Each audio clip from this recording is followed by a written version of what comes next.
C'est le grand débat des vraies voix sur Sud Radio. Dans un entretien accordé à l'Express, c'était la deuxième partie. Aujourd'hui, Emmanuel Macron reconnaît l'existence d'un privilège blanc dans notre société.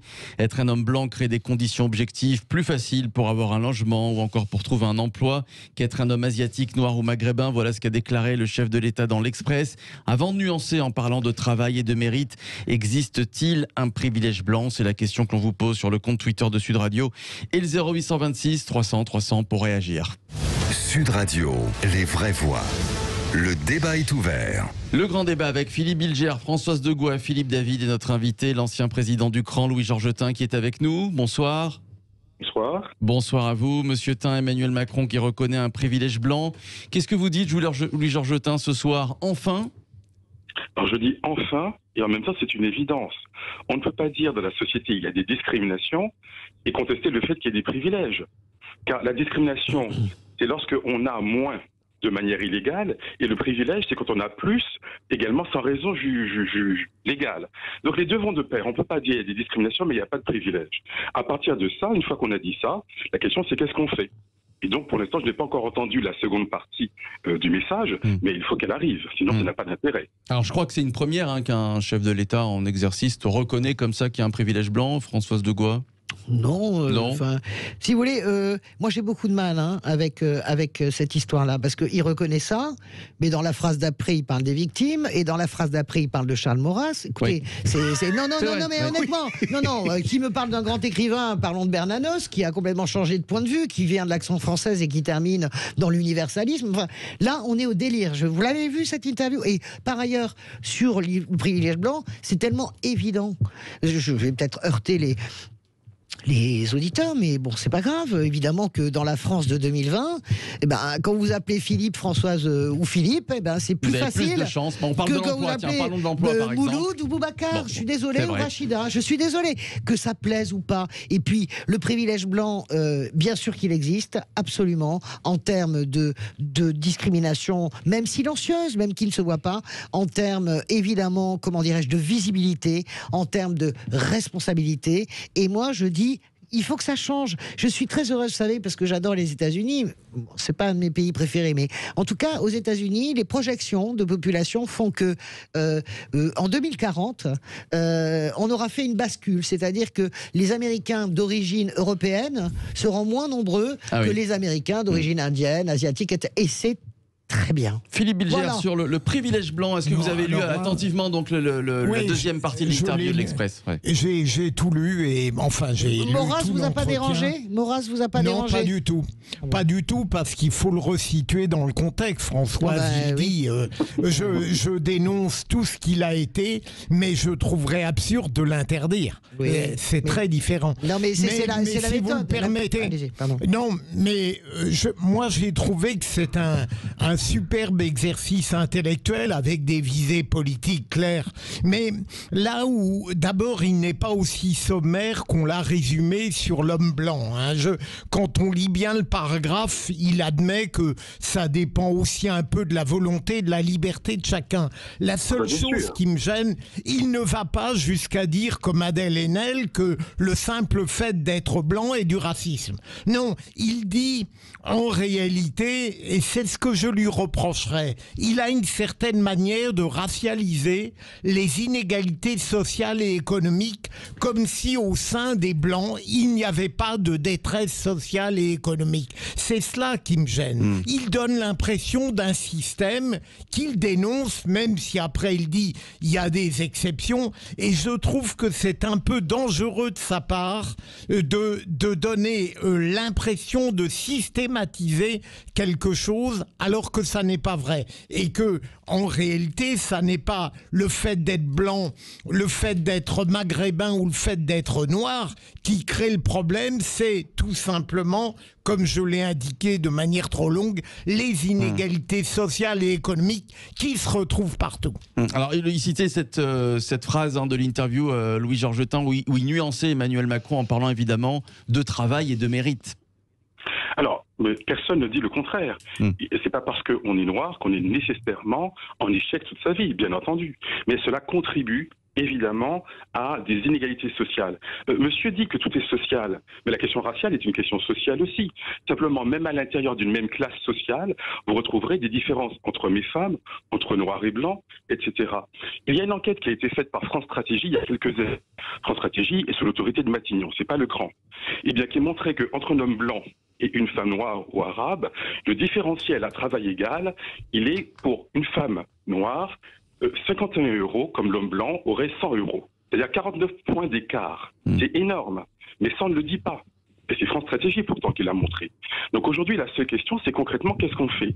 Donc il y a des questions sociales, vous avez raison, mais aussi il y a des questions raciales qui sont d'ailleurs des questions sociales en réalité. Donc c'est ça qu'il faut traiter.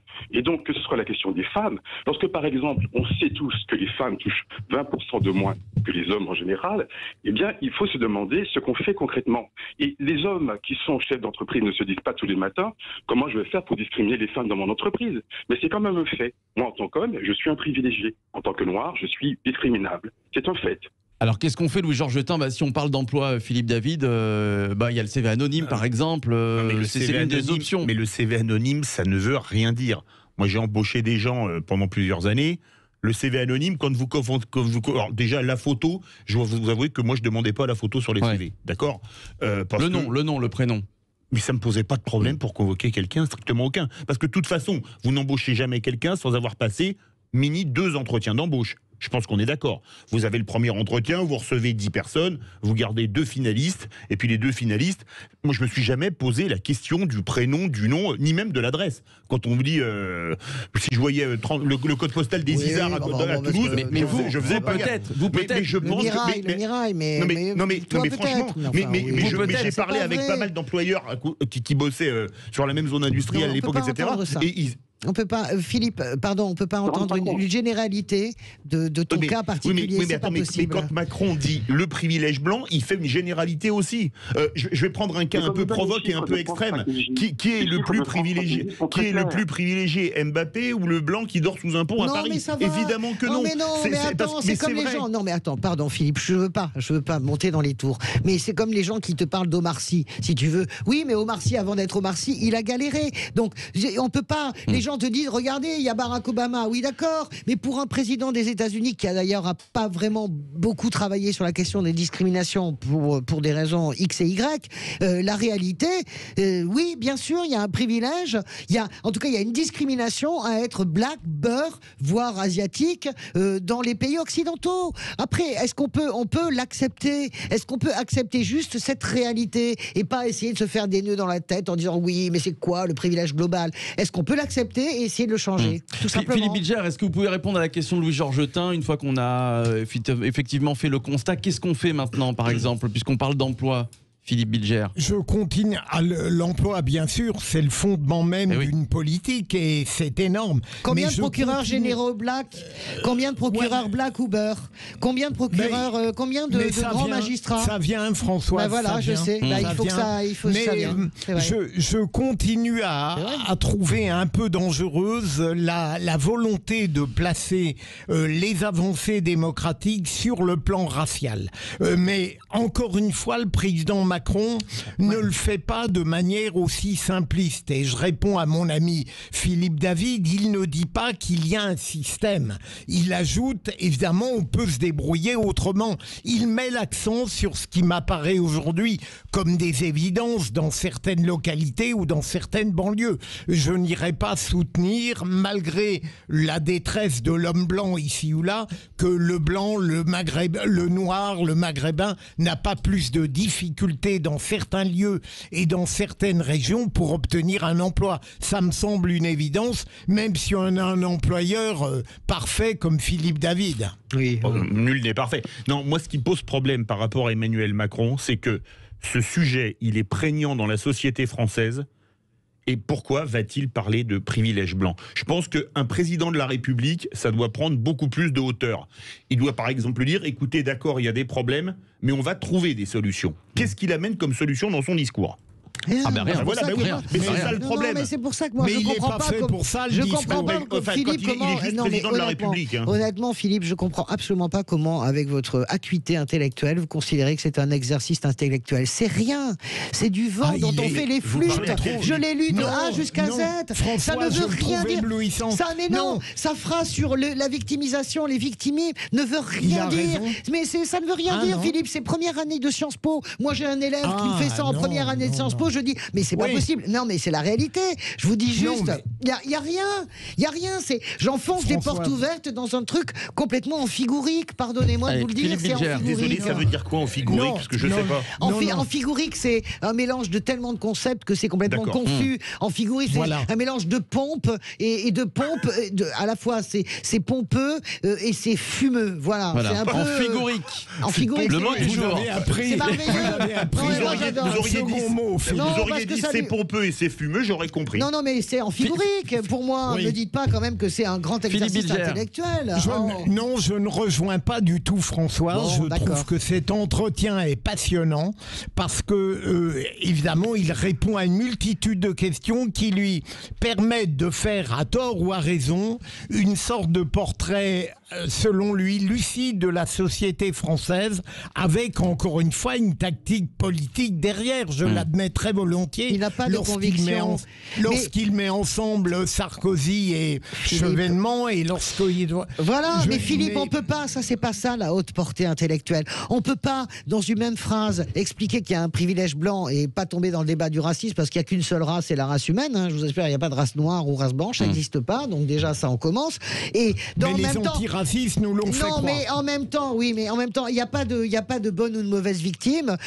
Tout est gouverné par l'émotion. Mais qu'est-ce que ça veut dire? On se croirait dans un roman de Barbara Cartland. Ça Non, veut rien non, dire. Mais ça ne François. veut Allez. rien dire. La société si. victimaire ou la société des bourreaux, ça veut rien dire. Chacun considère qu'il est une meilleure victime que l'autre. Mais ça, on le sait depuis des années. Mais Même Sarkozy en avait fait Mais un ministère. Françoise, Allez, Écoutez, Philippe Bilger, juste après la parole à Louis-Georges Il Detain. décrit des tendances lourdes. ça fait tout de 10 même, ans, qui Nicolas sont- Sarkozy, il n'y a rien de... moi, je Allez, m'en fous, je ne suis Françoise, pas sarkozyste, mais il n'y a rien d'éblouissant. Ah bon Non, il n'y a rien d'éblouissant dans cette Louis-Georges interview. Detain, je vous donne la parole dans Pardon, ouais. quelques instants. Louis-Georges Detain, je vous propose d'accueillir Catherine qui nous appelle de Marseille, voilà, qui attend depuis quelques minutes au 0826 300 300. Bonsoir Catherine. Bonsoir. Bonsoir à vous Catherine. Le privilège blanc dont parle Emmanuel Macron, qu'en pensez-vous? Existe-t-il ou pas? Bah moi, c'est mon opinion. Hein. Moi, je suis de double culture, donc d'origine africaine et française. J'ai 60 ans. Oui. Et je suis arrivée en France à une époque où il y avait des Portugais, des Sénégalais, des Polonais. Tout le monde travaillait et il n'y avait pas, on n'entendait pas ce genre de propos, quoi. Et je pense que c'est peut-être un problème également de balance. À un moment donné, quand il y a trop d'étrangers et qu'il y a des cultures et que certains venant de l'étranger imposent leur culture, ça peut plus marcher. C'est-à-dire qu'ils sont plus capables de vivre dans le même endroit, dans le même immeuble, dans les mêmes quartiers. Et qu'au niveau du travail, c'est pareil, parce qu'il y a la religion également. Le musulman, il fait 5 prières par jour, donc il faut qu'il s'arrête pour faire ses prières. Enfin, moi, j'ai fait le Sénégal, j'ai fait pas mal de pays, j'ai eu la chance de voyager. Non, mais vous êtes sénégalaise, pardonnez-moi, vous êtes black? Ouais, la double culture. Non, mais vous êtes black? Oui, je suis d'origine de la République centrafricaine et bon, mon père est français, il est breton. D'accord, ok. Non, parce que j'avais du mal à vous situer, parce que vous situez complètement à l'inverse, c'est-à-dire vous dites, oh là là, il y a trop d'étrangers, c'est ça que j'entends moi dans votre discours en fait. C'est justement, c'est-à-dire que venant C'est un de peu moi... contradictoire. Oui. Voilà. Voilà, venant de moi, si vous voulez, ça peut Non, sembler, mais il y a beaucoup... Oui. Voilà, j'ai mon grand-père qui est pied noir marocain, hein, ma mère est métisse, hein. Donc vous voyez, il y a une culture qui est quand même... D'accord. très Et vous ne mélangée, considérez quoi. pas qu'il y a un privilège, vous, par exemple, avec toute cette culture, vous n'avez pas eu plus de mal, comment dirais-je, vous n'avez jamais ressenti le fait qu'il y avait un privilège blanc et que vous étiez discriminé, je ne sais pas quel est votre prénom Ah et non. votre nom. Pas il y a 30-40 ans en tout cas, c'est ce que je Il y a comprends. 30-40 ans, Voilà. c'est vrai. Louis- C'est Catherine Roland, donc j'ai pas... Ouais. Ah oui, pas de problème voilà, sur le nom en donc, tout cas. Louis-Georges mais Detain, après- pour conclure, malheureusement on n'a plus trop le temps. Catherine, j'aimerais que Louis-Georges Detain réagisse à vos propos. Louis-Georges Detain. Alors, que madame nous dise, en étant d'origine étrangère, qu'il y a trop d'étrangers, me paraît un peu singulier. Mais parlons des solutions. On reproche à M. Macron de ne pas en parler. Il y a quelque chose qui a été fait sur la question des femmes et qui est très bien.